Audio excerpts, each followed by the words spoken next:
how to set Siri Voice to male or female on the iPhone 14 series. First, let's go back to the home screen by swiping up at the bottom of the screen. And on the home screen, tap on Settings. In Settings, scroll down and tap on Siri in Search.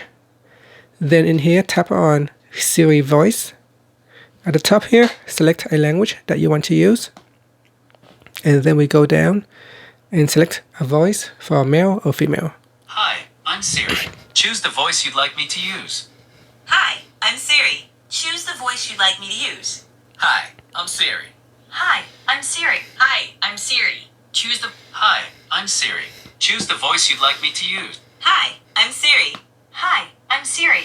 Choose the voice you'd like me to use. So select a voice that you would like to use and then tap on the back key or swipe up to go back to the home screen.